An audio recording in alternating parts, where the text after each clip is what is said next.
Association Central Body ngiwan hangni hasada police station Shillong nakbentaban file ya ke FIR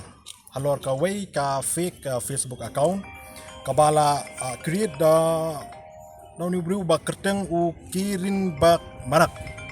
haka kerteng jongka Meghalaya SSA School Association in short masasa bat kum juru haka kerteng jonga aku presiden jongka Meghalaya SSA School Association Aristotle si Rambai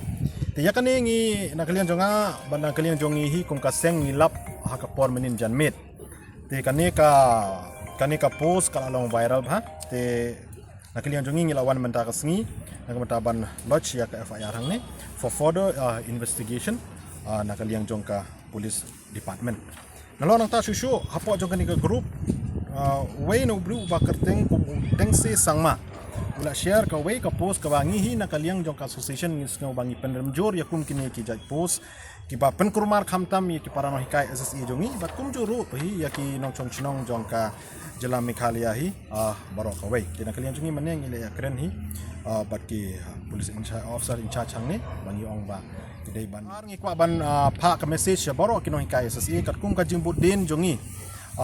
last week bat ki official jong education department haka by day bat katulop jong benai January nakaliang jong ki official jong education department ki lihat hu yangi bakila proses ya kane kakam badang hakni ki candidate sngi kila yo ya ka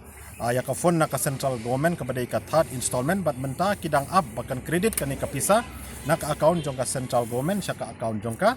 state bat kila ong ya kane mare yo ya ka pisa hakni ki sisngi arsngi kin credit no kin proses ban credit no saka account jongki saki personal account jong baro kino ka SSE hapo ka jela Meghalaya tingis ngau ba haba nakaliang jong ka department kala le ya ka badon kam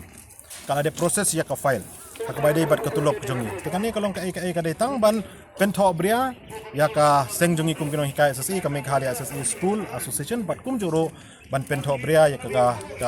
ka kerteng jonga kum presiden jongka ni ka association.